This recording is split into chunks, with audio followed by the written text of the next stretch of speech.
À la une de ce journal, très peu avaient prédit qu'il ferait plus d'une année, mais le gouvernement souminois, le tout premier dirigé par une femme, a déjoué tout le pronostic et est resté plus longtemps que l'avaient projeté les analystes politiques. Une année après, quel bilan? Vous suivrez les politiques dans ce journal. Kinshasa s'est retrouvé inondé cette nuit alors qu'il pensait avoir laissé derrière la saison des pluies. Des averses abondantes sont tombées ce samedi et ont coupé des routes, détruit des maisons, mais aussi causé des dégâts humains. Comment expliquer ce phénomène en plein mois de juin? À suivre également dans ce journal. L'actualité dans le monde, la tension entre Israël et Iran continue de monter. Les deux pays continuent justement de s'échanger des frappes meurtrières. L'Iran a déclaré qu'il n'y avait pas de sens à maintenir les pourparlers prévus avec les États-Unis dimanche sur son programme nucléaire. Et Oman, qui joue le rôle de médiateur, a annoncé qu'ils n'auront pas lieu. Bonsoir à tous et bienvenue dans ce journal. D'abord, Kolwezi est encore à ce jour au centre de toutes les attentions suite à la conférence des gouverneurs. Elle a été clôturée vendredi par le président de la République, Félix Tshisekedi, qui a lancé aussi officiellement l'initiative présidentielle pour l'élimination du sida chez les enfants en RDC d'ici à 2030. Ce programme vise à garantir à chaque citoyen l'accès universel aux services sociaux de base. Il fait également écho aux engagements que le chef de l'État avait pris lors de la réunion de haut niveau des Nations Unies sur le VIH-Sida en 2021. L'autre annonce importante, c'était la tenue de la prochaine édition. Elle aura lieu au Kwilu. On va écouter ce petit extrait du chef de l'État à la clôture de la conférence des gouverneurs. Sur ce, je déclare officiellement close la 12e session de la conférence des gouverneurs de province. La prochaine session, la 13e donc, se tiendra en décembre prochain dans la province du Kwilu.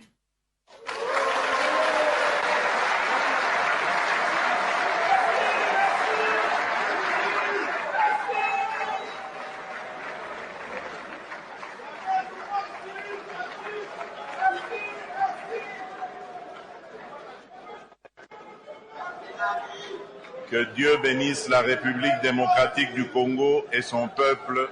Je vous remercie. C'est la plus grande actualité de ce jour. Le gouvernement souminois a totalisé 1 an ce jour depuis son investiture par l'Assemblée nationale. Quelles actions ont été accomplies en faveur de la population durant tout ce temps en termes du bien-être social? On va écouter d'abord Willy Michiki, député national de la majorité parlementaire Union sacrée de la nation, qui revient sur les réalisations de l'exécutif national. Le gouvernement souminois, c'est l'un des rares gouvernements depuis l'indépendance qui, en une année, a pu faire des réalisations palpables. Et ces actions du gouvernement souminois sont basées sur 6 piliers. Le premier pilier, c'est d'abord la création d'emplois, protection du pouvoir d'achat, de ménage et stabilisation du taux d'échange. Dans le secteur de la santé, avec les programmes de couverture de santé universelle, beaucoup de gens aujourd'hui qui travaillaient parfois mais qui n'étaient pas reconnus ont été récupérés dans le secteur. Et puis il faut préciser ici une chose, que le rôle de l'État, ce n'est pas de créer les emplois. Le rôle de l'État, c'est le rôle régulateur. L'État favorise la création des emplois. Aujourd'hui, lorsque vous regardez dans le secteur privé, par exemple, notamment le secteur minier qui couvre pratiquement près de 80% du budget national, il y a eu plus de 218 000 emplois créés. On n'en parle pas assez. Quand vous allez aujourd'hui dans les Grands Katanga, vous allez dans les Kivu, même avant les événements, vous allez dans la province orientale, même aussi au Congo central, il y a un boom. Seulement que ces emplois-là sont des emplois créés par les privés. Et c'est ça le rôle. Et lorsque les privés font ça, le rôle de l'État, c'est le rôle régulateur. Mais pour l'opposition congolaise, rien d'impactant n'a été fait pendant cette première année de l'équipe dirigée par Judith Souminois. La Mouka critique le bilan de l'an 1 du gouvernement, évoquant certaines promesses non tenues et aussi le pouvoir d'achat de la population qui bat de l'aile. Suivez Prince Epengue, porte-parole de cette coalition de la Mouka de Martin Fayulu. Le bilan de Mme Souminois est un échec total. Encore que le mot échec est un euphémisme. C'est un désastre complet. On juge un maçon au pied du mur. Mais néanmoins, il nous a présenté un programme quinquennal de plus de 92 milliards de dollars à raison moyenne de 19 milliards par an. Madame Judith avait promis de créer massivement des emplois, particulièrement pour les jeunes. En dehors de l'hémicycle, il avait précisé qu'ils vont en créer 6 millions. Monsieur Félix Tshisekedi était au Katanga, il a dit que les jeunes n'entendaient rien de l'État ne crée pas les emplois. Évidemment, il avait raison dans une certaine mesure, parce que l'État crée les conditions pour qu'il y ait d'emplois. Pour que les entreprises viennent, il faut qu'on traite la corruption comme de la peste, comme nous l'avions promis avec Martin Fayulu. Il faut que l'administration devienne le centre de gravité du fonctionnement de tout un pays. Il faut que les pots de vin soient bannis. Et il faut que les routes soient construites, que la sécurité règne pour qu'une entreprise vienne s'implanter dans une nation. Est-ce que ces conditions ont été créées? Je ne pense pas. Donc, échec et mat. Madame Judith avait promis la protection du pouvoir d'achat des ménages ainsi que la stabilisation du taux d'échange. À ce qui concerne le taux d'échange, on peut dire que pendant 3-4 mois, oui, on a vu un peu de stabilité, mais la protection du pouvoir d'achat, c'est un mirage. Sur 10, il a 2,5. Déposé par le vice-premier ministre, ministre de l'Intérieur, le projet de loi de programmation de la réforme de la police nationale congolaise a été adopté jeudi par les députés nationaux, mais il a été avant enrichi par la commission de défense et sécurité que dirige le député national Rubens Mikindo. Parmi les points à l'ordre du jour de ce jeudi 12 juin à l'Assemblée nationale figurait aussi l'examen du projet de loi de programmation de la réforme de la police nationale congolaise pour la période de 2026 à 2030. Il a été présenté par le président de la commission défense et sécurité, le député national Rubens Mikindo. Le très faible financement de la police reste le principal obstacle à l'avènement ou à l'avancée de la réforme. Et puisque le gouvernement fait de ce budget programme un levier de transition vers une police républicaine, professionnelle, moderne, respectueuse des droits humains et conforme aux standards internationaux, la Commission défense et sécurité s'est attardée à rechercher la cohérence entre les affectations prévues et la réforme projetée. Après un travail important et titanesque, les élus ont proposé quelques amendements au projet de loi, notamment aux articles 3, 4 et 5. Le budget, lui aussi, a connu une augmentation de 11,4% par rapport au budget initial, après des nouvelles considérations comme la formation de 900 000 policiers nouvellement recrutés, le recyclage d'au moins 21 000 policiers en fonction. Il est aussi prévu la construction de l'équipement de nouvelles écoles de police qui devront accueillir de 3 000 à 5 000 policiers par an. Des articles 1, 2, 6, 7 du projet de loi sous examen, après leur analyse, ces articles ont été adoptés sans amendement. Les articles 3, 4 et 5 du projet de loi sous examen, la plénière de votre commission s'était accordée sur la majorité d'amendements pertinents y apportés. C'est dans ce cadre qu'il y a lieu de noter ci-après les amendements examinés et adoptés par votre commission. En débat lors de la plénière, l'ensemble des élus a accueilli favorablement le travail présenté par la commission défense et sécurité et a salué sa mise en œuvre prochaine. Et je m'en vais féliciter la commission qui a travaillé sur cette loi importante pour la République au travers le travail de la commission qui nous a produit l'exposé des motifs que les VPM n'avaient pas présenté ces jours-là. C'est déjà une bonne chose, il faut les féliciter parce que c'est pas facile de confectionner la phraséologie dans un domaine aussi technique. Ils ont fait quand même, il faut les féliciter. Le projet de loi de programmation de la réforme de la police nationale congolaise a donc été adopté par les élus nationaux. Et la dernière apparition médiatique de Jean-Pierre Bemba n'a pas fini de faire polémique.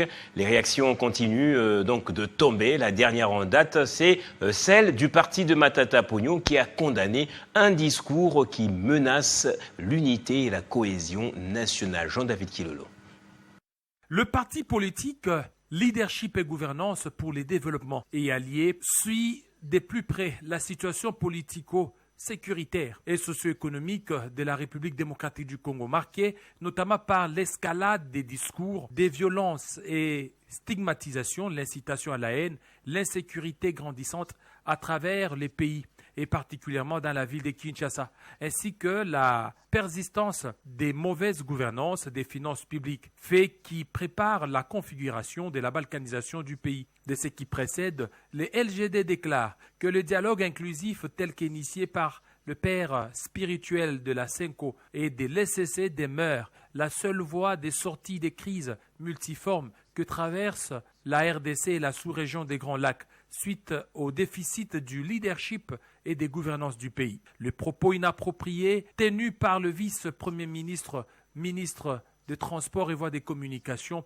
lors de sa dernière sortie médiatique sur une radio de la place, menaçant l'unité et la cohésion nationale, en attisant le feu en permanence pour des raisons d'existence politique. Le LGD prend acte de l'alignement de la plateforme Lamouka de Martin Fayoulou derrière l'Union sacrée de la nation, l'idée de la création de Kandi de la patrie, qui est une exacerbation du clivage politique qui prépare les lits à la balkanisation de notre pays, du processus d'autopuration de l'opposition qui est devenu un impératif pour éviter la dévaluation planifiée de son combat politique. Le parti de Matata Ponyo exige l'ouverture d'une enquête judiciaire pour élucider les circonstances qui ont conduit au détournement présumé au Conseil supérieur de la magistrature de 7 millions de dollars destinés au paiement des salaires de nouveaux magistrats afin d'établir les responsabilités et de réprimer les auteurs.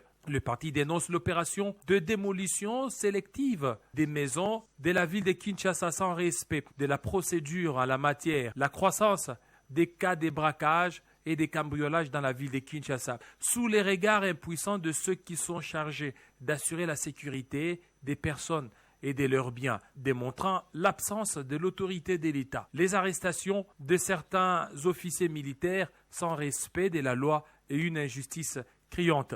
L'arrêt criant arbitraire et inconstitutionnel rendu en date du 20 mai 2025 par la Cour constitutionnelle condamnant par défaut le président national du parti LGD Matata Ponyo à 10 ans de travaux forcés et a rejeté sans condition que ceux qui ont demandé avec insistance le jugement de Matata Ponyo dans les camps des adversaires politiques, tant de la majorité que de l'opposition, ont compris que l'arrêt rendu en définitive ne remplit pas les conditions requises pour son jugement équitable. Et en justice à présent, les procès en flagrance continuent contre les criminels et braqueurs qui extorquent et tuent dans la capitale. Le vice-ministre de la Justice, Samuel Mbemba, fait le déplacement à chaque fois. Le vendredi dernier, le ministre était devant les juges pour le dernier procès. La justice a prononcé une sentence contre un jeune pour avoir extorqué une moto. Ce vendredi, le vice-ministre de la Justice, Samuel Mbemba Kabouya, a fait le déplacement de la division urbaine de la police nationale de Lukunga, où plusieurs inciviques étaient jugés en flagrance, notamment un certain Dieudonné Mbaya pour avoir extorqué une moto. Le tribunal l'a condamné à 20 ans de prison ferme, une satisfaction pour la population. Le vice-ministre Samuel Mbemba dit suivre à la lettre les instructions du chef de l'État et a déclaré que Kinshasa ne deviendra jamais une ville des gangs. Son Excellence, Monsieur le Président de la République, chef de l'État, Félix Antoine Tshisekedi Tshilombo, a instruit le Conseil supérieur de la magistrature ainsi que le gouvernement souminois, chacun en ce qui le concerne, de traquer les bandits à main armée qui commencent à sévir dans la ville de Kinshasa. C'est l'occasion pour nous d'appeler encore la population de Kinshasa à collaborer avec la justice dans la traque de ces gangs. Pour sa part, Gorvin Lobéazé, l'oncle de la victime, a remercié le chef de l'État qui a tapé du poing sur la table lors de la 46e réunion du Conseil des ministres pour voir la ville de Kinshasa retrouver la quiétude, la paix et la concorde dans toutes ses communes. Il a aussi remercié Samuel Mbemba Kabouya, le vice-ministre de la Justice, qui a fait de ses instructions siennes.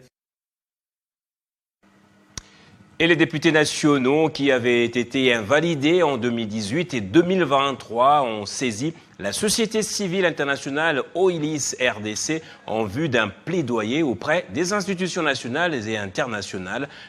Cette organisation OILIS RDC se dit prête à participer au dialogue national inclusif sous la médiation de la CENCO-SCC afin de résoudre les problèmes majeurs en RDC.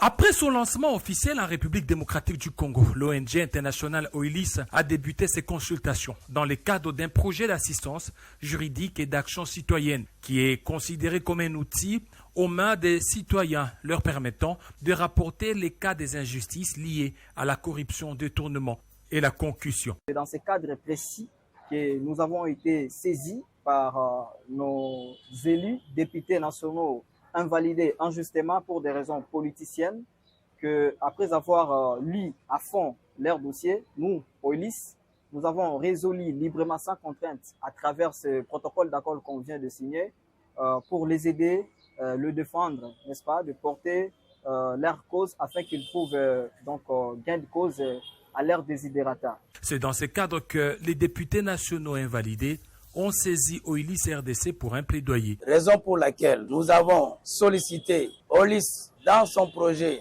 Kajak pour défendre notre cause, pour faire entendre notre voix, afin que nous puissions être réhabilités dans nos droits. OILIS RDC invite le chef de l'État, Félix Antoine Tshisekedi Tshilombo, à convoquer le plus vite possible un dialogue inclusif digne de ces noms pour résoudre les problèmes des frustrations et entamer des solutions durables à la crise en République démocratique du Congo. Rappelons par ailleurs que OILIS RDC se dit disponible à prendre part au dialogue sous les auspices de la CENCO-SCC parce qu'elle serait la seule organisation de la société civile qui porte la voix des victimes des injustices et des frustrés, en commençant par Martin Fayoulou et des députés invalidés qui siégeaient déjà.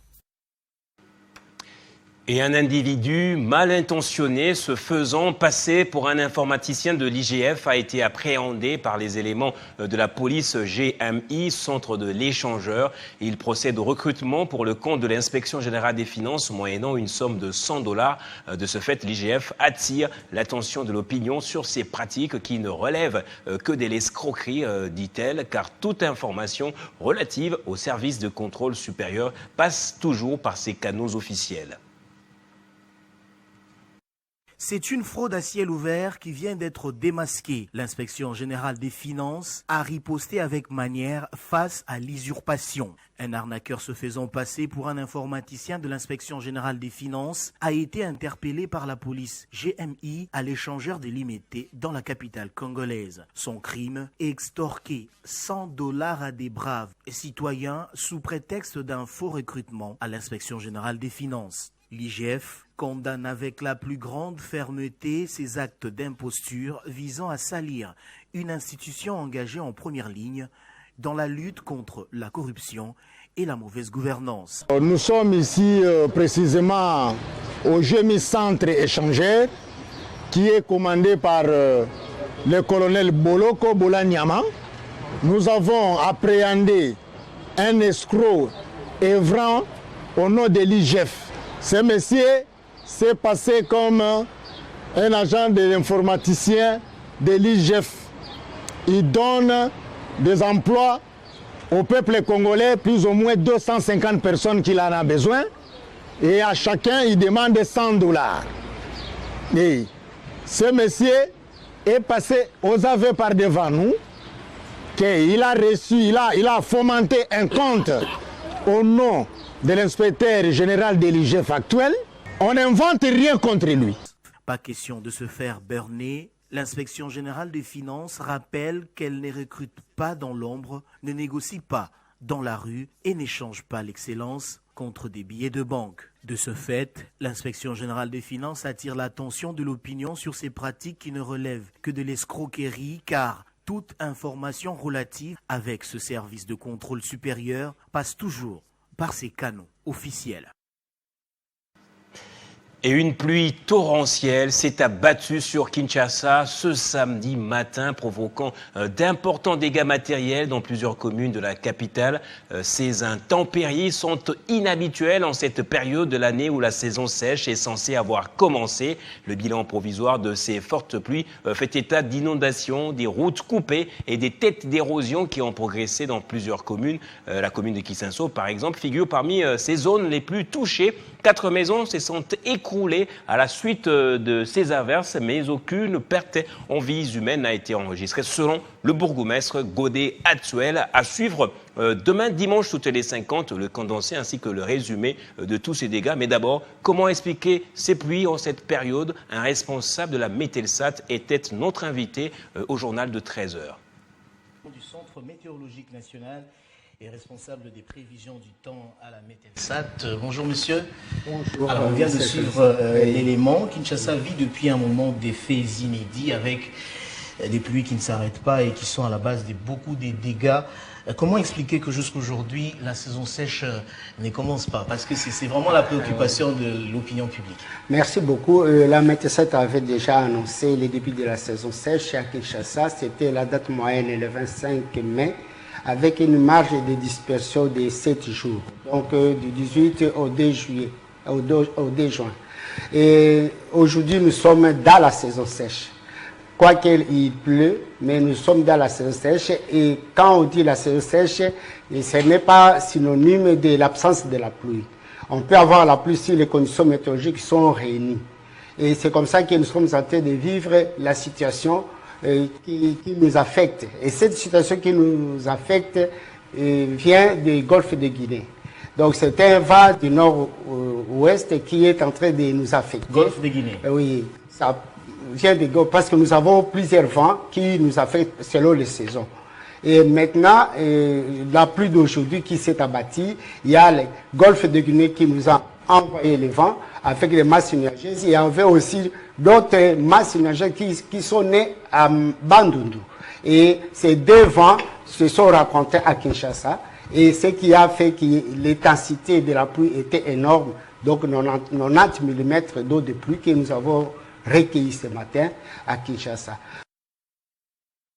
Vous venez de suivre là l'intervention d'un des chefs des divisions de la Mételsat. C'était à 13h dans le journal de Christian Kalangi que vous avez certainement reconnu. En attendant les travaux de la réfection de la route nationale numéro 1, l'entreprise Sino-Hydro compte démarrer les travaux de la suppression des bourbiers sur le tronçon Kamina-Kanyama. C'est le mobile de la visite du vice-gouverneur du Olomami, Rosen Wakadilo, à la base installée à Kassaou, village repérable à plus ou moins 45 km de Kamina, chef-lieu de province. Pour donner les go au démarrage des travaux de la suppression des bourbiers sur la route nationale numéro 1 tronçon Kamina-Kanyama, le vice-gouverneur du Olomami, honorable Rosen Wakadilo, a visité la base installée par l'entreprise Sino-Hydro à Kassaou, village repérable à plus ou moins 45 km des Kamina, chef-lieu de Provence. Sur place, le vice-gouverneur, à ses côtés le ministre provincial des infrastructures, honorable Venance Mutombo et d'autres membres de la délégation, a reçu des explications du directeur provincial de l'ACGT, M. Jules Kassongo, dans les installations de la dite base. Le projet phare, c'est le projet de réhabilitation de la RN1 qui part de Mbujimaï jusqu'à Mouba. Alors, compte tenu des difficultés qu'éprouve la population, dans des zones, il n'y a pas plus de facilité d'exercer leurs activités économiques. C'est pourquoi on a trouvé mieux, suite à la demande des autorités, de trouver pratiquement une formule de manière à remédier à la situation, c'est-à-dire que essayer de réparer pratiquement tous les bourbiers qui créent des difficultés au niveau de la circulation et maintenir le niveau de trafic dans la zone. Signalons que c'est sur demande du gouverneur de Provence, honorable Banza Mouloumé Marmont, que ces travaux de la suppression du bourbier vont démarrer. Devant la presse, le vice-gouverneur Rosenoa Kadilo délie sa langue. C'est juste, en quelque sorte, donner l'ego de la matérialisation du projet de praticabilité de la RN1. Alors, ces travaux sont très importants par rapport à la suite. Avant qu'on arrive à placer l'asphalte, nous allons, par ces projets, inhiber tous les bourbiers pourvu que la circulation soit continuellement normale. Donc c'est pour l'intérêt général, pour le bien-être de la population, que nous voulons d'abord qu'on puisse couvrir ces bourbiers-là. À cette occasion, le vice-gouverneur a demandé à la population des Kassaou de sécuriser la base pour une bonne exécution des travaux. Sur le chemin de retour, le ministre provincial des Et pour terminer ce journal, au moins 60 personnes ont été tuées dans une attaque à Téhéran et au moins 3 dans le centre de l'État hébreu. Israël et Iran sont en guerre et la tension est encore montée ce samedi. Le Premier ministre israélien Benjamin Netanyahou a promis que l'armée allait frapper tous les sites du régime, tandis que la télévision iranienne annonce des attaques lourdes et destructrices de l'Iran contre Israël dans les heures à venir. Condensé des événements dans ce commentaire.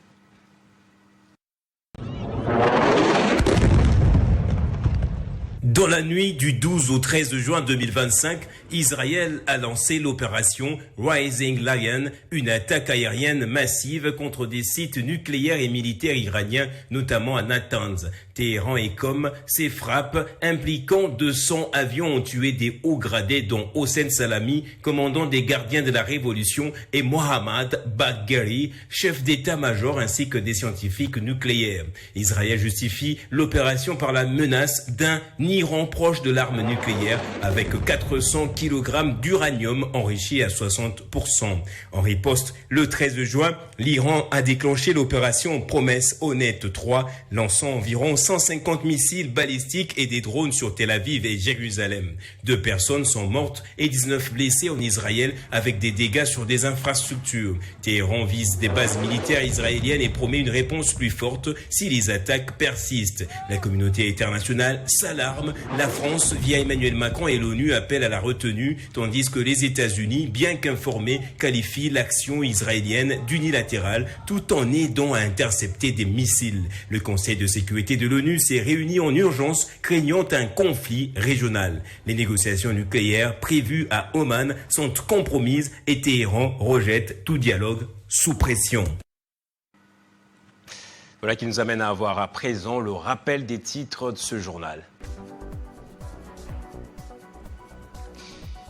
Très peu l'avaient prédit qu'il ferait plus d'une année, mais le gouvernement souminois, le tout premier dirigé par une femme, a déjoué tout le pronostic et est resté plus longtemps que l'avaient projeté les analystes politiques. Une année après, quel bilan pour l'opposition? Il reste encore mitigé et contrasté ces réalisations. Et Kinshasa s'est retrouvé inondé cette nuit alors qu'il pensait avoir laissé derrière la saison des pluies. Des averses abondantes sont tombées ce samedi et ont coupé des routes, détruit des maisons et causé des dégâts humains importants. Comment expliquer ce phénomène? Un des chefs des divisions de la Metelstat a expliqué pourquoi il pleut encore en ce mois de juin. Et dans le monde, la tension entre Israël et Iran continue de monter. Les deux pays continuent donc de s'échanger des frappes meurtrières. L'Iran a déclaré qu'il n'y avait pas de sens à maintenir les pourparlers prévus avec les États-Unis demain dimanche sur son programme nucléaire. Oman, qu'il joue le rôle de médiateur, a annoncé qu'ils n'auront pas lieu. Et c'est par ici donc que va se refermer ce journal. Merci infiniment à vous tous pour l'avoir suivi. L'actualité continue sur votre chaîne Télé 50, simplement congolais.